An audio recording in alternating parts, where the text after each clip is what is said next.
You know, there's this really strange paradox about communication. Oh, yeah. Yeah, we tend to think that if we do our jobs perfectly, Yeah. right, like whether it's writing an email, giving a speech, or translating a novel, Right.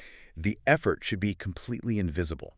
Completely. Like you read a book and you don't think about the author sweating over commas for like 6 months. No, you just enjoy the story. Exactly. Or you read a set of instructions for your new toaster and you don't think about the technical writer who actually sat there and wrote them. Right. It's the duck on the water syndrome. The duck on the water. Yeah, calm and smooth on the surface, but just paddling furiously underneath, where no one can see. Ooh, I like that. Yes.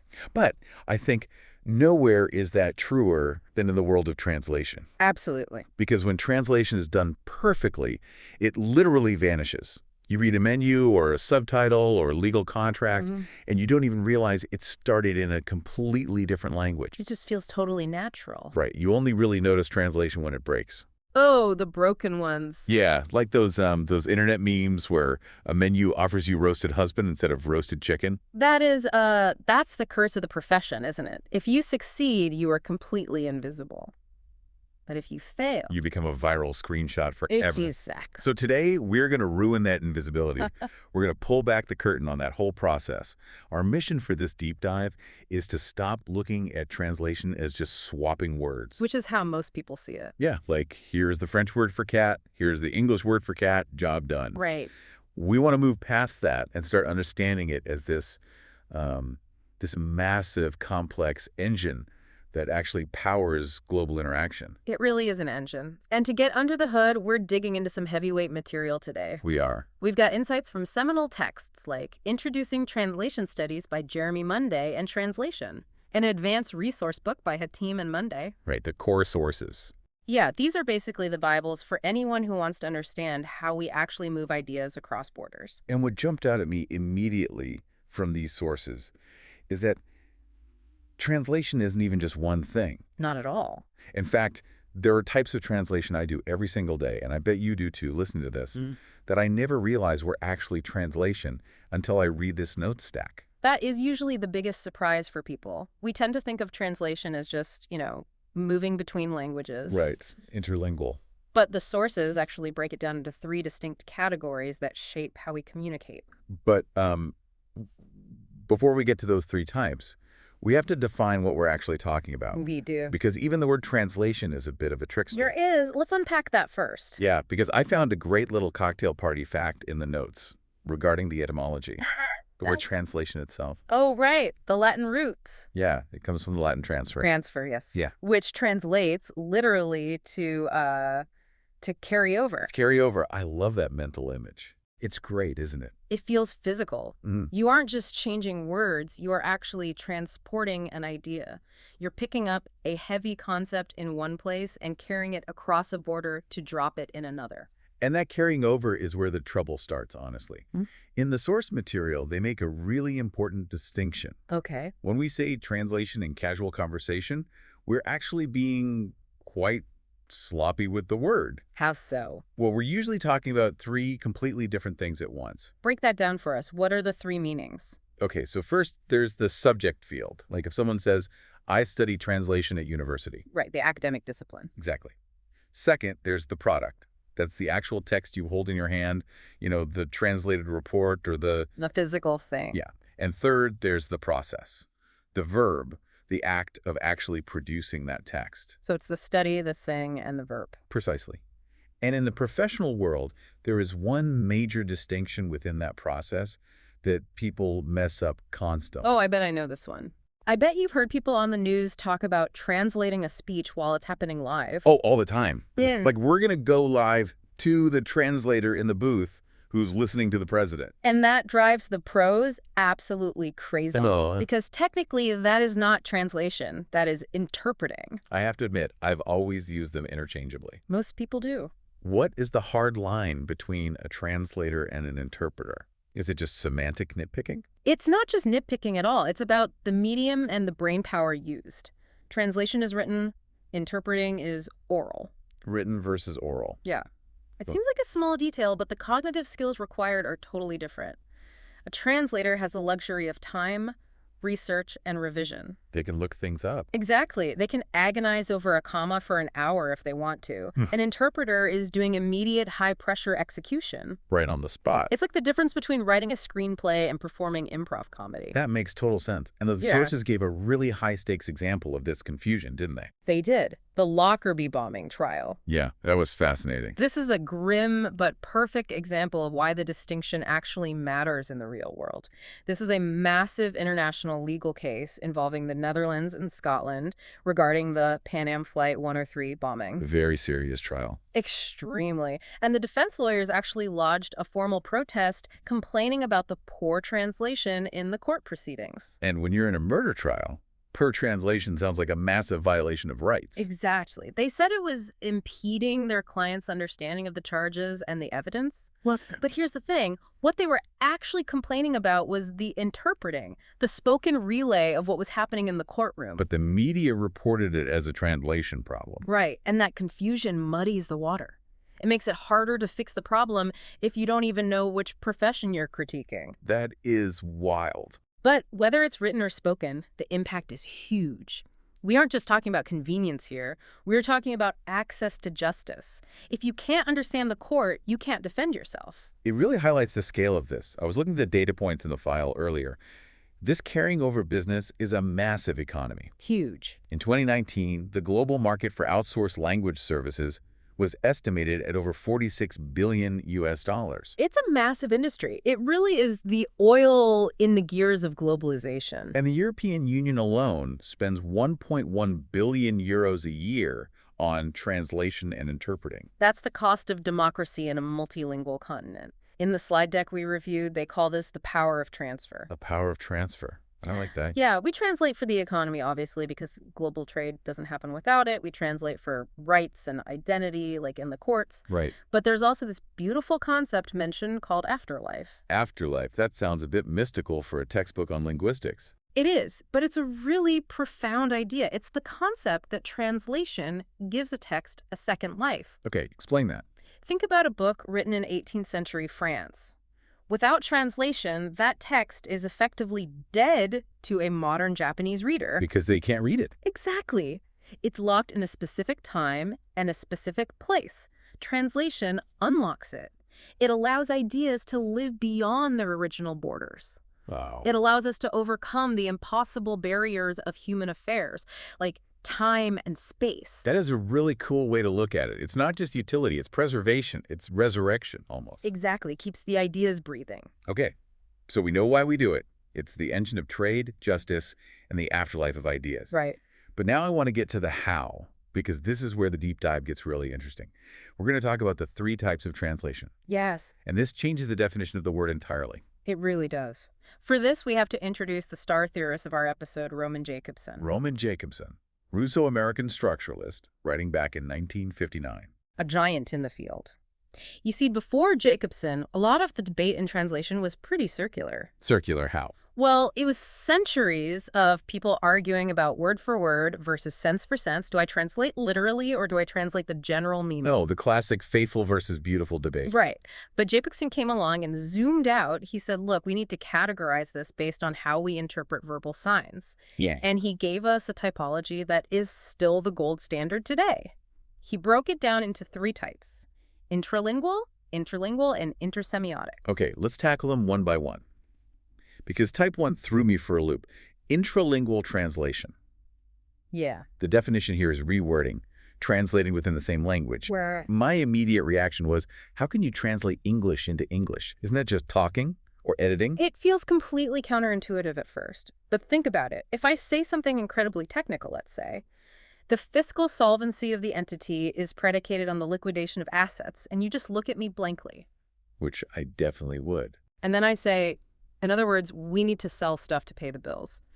I have just performed an act of intralingual translation. In other words, that phrase is basically the hallmark of intralingual translation. Exactly. You are interpreting the verbal signs of English using other signs in English. You are recoding the message so the other person gets it. That makes sense. The source material gives a great pop culture example of this: Harry Potter. Oh, right. The title change. Yes. In the UK, the first book is Harry Potter and the Philosopher's Stone. Right. But when they brought it to the US market, they translated the title to Harry Potter and the Sorcerer's Stone. Just because they thought American kids wouldn't want to read about a philosopher. Essentially, yes. They felt the cultural connotation of philosopher in the US was too academic, too dusty. It didn't scream magic to a kid. So they performed an intralingual translation. Yes. It's the exact same language, English to English, but tweaked for a specific dialect or a cultural audience. So localization is basically intralingual translation. Often, yes. And the sources also mention simplification as a huge part of this. Simplification, like dumbing things down. Well, making them accessible. Imagine taking a dense encyclopedia entry about black holes and rewriting it for a children's book. Oh, I see. You keep the core meaning, but you change the vocabulary. That is classic intralingual translation. You are keeping the sign, the concept of a black hole, but you are changing the code to make it accessible to a 5-year-old. Right. So every time you summarize a meeting for your boss or explain a complex email to your grandma, you are technically acting as a translator. You are carrying meaning over a barrier of understanding. I am definitely putting Interlingual translator on my resume. You should. It sounds much better than I explain things to people. Okay, let's move to type 2. This is what Jacobson calls translation proper, interlingual translation. This is what most people think of when they hear the word. Interpretation of verbal signs by means of some other language. Right. English to Russian, Spanish to Japanese. This seems straightforward. This is the dictionary stuff. But as we've learned, it's rarely simple. It's not just swapping definitions. No, and this is where the theory gets spicy.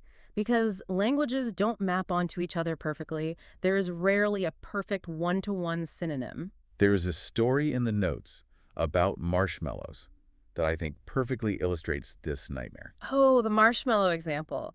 This is a fascinating case of the problem of equivalence. The equivalence. Tell us the story. So, in the example, you have a text, let's say a novel, being translated into Hebrew, and the original English text mentions a British sweet. Okay. A specific candy. Now, the translator has a choice. They could find the literal Hebrew word for that specific British candy. Simple enough. But here's the problem. That candy didn't really exist in the culture of the target audience at the time. So if they use the literal word, the reader stops and goes, wait, what is that? Exactly. It completely breaks the immersion. It wouldn't trigger the feeling of comfort food or a childhood treat that the original author intended. The literal translation would be accurate factually, but it would fall flat emotionally. So what did the translator do? They substituted it with a traditional Jewish marshmallow-like sweet. Wait, so they just changed the food? They lied about what the character was eating? In a way, yes.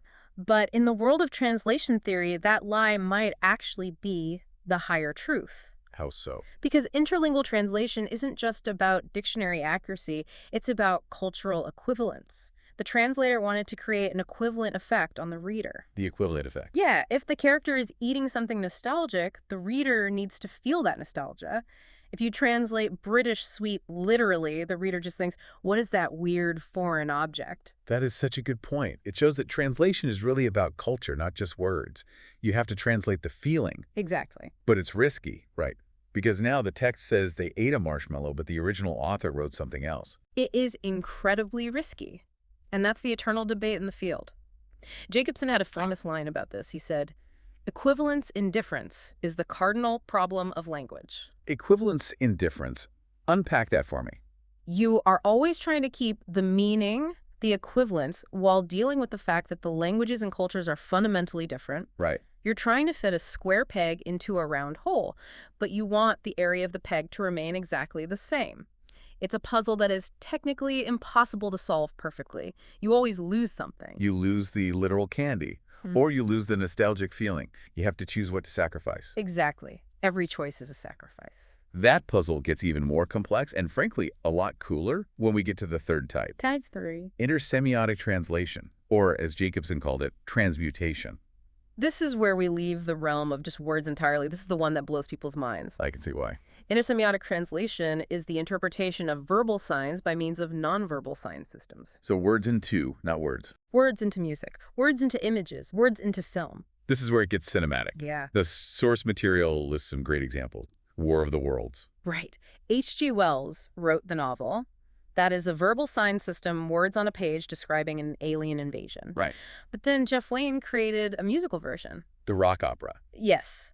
Now, typically we'd say that's an adaptation, but in Jacobson's view, that is a translation of the book. Really? Yes, it takes the narrative, the themes, the tension, and the emotions of the text and translates them into melody, rhythm, and instrumentation. So the scary bass line is the translation of the scary paragraph. Precisely. You are carrying the meaning over into a completely new sign system, and then you have film. The sources mention Pride and Prejudice. Jane Austen's novel. Now, you can translate that interlingually into Hindi, right? That's Yeah. type 2. Right. You change the English words to Hindi words. Makes sense. But what happens when you adapt it into the Bollywood film Bride and Prejudice? Which is a great movie, by the way. Lots of dancing. It is fantastic. But think about what's happening from a theory perspective. You are taking the plot and dialogue, which are verbal signs, and translating them into visual scenes, dance numbers, costumes, and camera angles, which are nonverbal signs. You are transmuting the medium. Exactly. So technically, when I go to the movies to see the new superhero film based on a comic book, I am watching an intersemiotic translation. According to Jacobson, yes. You are seeing the carrying over of the story from one sign system, the static comic page, to another, the moving image. That really blows the definition of translation wide open. Yeah. It's not just dusty dictionaries and scholars, it's directors, musicians, artists. And it connects right back to that idea of the afterlife we talked about earlier. How does a story survive? By changing form. Right. Sometimes it survives by being translated into French, which is interlingual. Sometimes it survives by being simplified for kids, which is interlingual. Yeah. And sometimes it survives by becoming a movie or a video game, which is intersemiotic. They are all engines of keeping the idea alive. Okay, let's take a breath and recap, because I want to make sure everyone listening has these locked down, written out. We've got the 3 distinct types of translation according to Jacobson. Right. Let's run through them again. Number 1, intralingual. Which is rewording. Same language. Yeah. Like Harry Potter changing from philosopher to sorcerer, or me explaining this deep dive to my 5-year-old using simple words. Spot on. Number 2, interlingual. Which is translation proper, different languages. Yeah. This is the marshmallow problem, trying to move meaning from English to Hebrew without losing the actual flavor of the scene. And number 3, intersemiotic. Which is transmutation, changing the medium entirely, like turning War of the Worlds into a rock opera or a comic book into a movie. Perfect. You've got the toolkit. If you can explain those 3, you officially understand translation theory. So here's the question. What does this all mean for us? I mean, most of us aren't professional translators. Why should we care about Jacobson's typology? Well, here is the real aha moment. Once you see these categories, you realize you are actually navigating them all day long. Think about your average day. Okay, walk me through it. You're at work. You get a complicated technical report from engineering. It's full of jargon. You have to explain it to the marketing team, so you rewrite the key points in simpler, punchier language. That's interlingual translation. I'm doing type 1. Exactly. Then lunchtime. You're planning a trip to Tokyo, so you pull up a travel site. You use an app to read a menu or a street sign. That's interlingual type 2. Then you go home. You're tired. You flop on the couch. You put on The Lord of the Rings. Intersemiotic type 3. Watching the book translated into film. You see, you have engaged with all 3 types of translation before you even went to bed. We are constantly carrying over meaning. We are all translators in a way. We are. We are always trying to ensure that the meaning survives the transfer, whether it's across a language barrier, a jargon barrier, or a medium barrier. That brings us back to that, quote, equivalence in difference. We are always trying to find the equivalent, even when the form is totally different. And that is why translation is an engine. It keeps information moving. Without it, without that ability to reword, translate, and transmute, ideas would just get stuck. They'd be trapped. They would die in the specific time, place, and language where they were born. Translation sets them free. I love that. Translation isn't just for professionals in soundproof booths at the UN. It is a fundamental human activity. We are constantly rewording, adapting, and transferring ideas. It really is the architecture of how we understand the world around us. So here is a thought to leave you with. And this one comes from thinking about that intersemiotic translation, the movies and the music. This raises a really provocative question about fidelity. Right, because in interlingual translation, text to text, we obsess over fidelity. Is the translation faithful to the original? Did they get the word right? Yeah, people argue about that constantly. But if a movie is a translation of a book, can a movie be faithful in the same way? Exactly. If the medium changes, the rules change. We always say the book was better, but maybe that's an unfair comparison. Maybe it is. When does a translation stop being a translation and become something entirely new? At what point does the afterlife become a new life? That's the real question. That is something to chew on the next time you watch a film adaptation. Are you watching a translation or something else entirely? Indeed. Well, that's all we have time for today. I want to encourage you, just for today, try to spot the intralingual translations you do in your own conversations. Catch yourself saying, in other words, and realize you're translating. It's a fun exercise. You'll catch yourself doing it all the time. Thanks for diving in with us. We'll see you next time.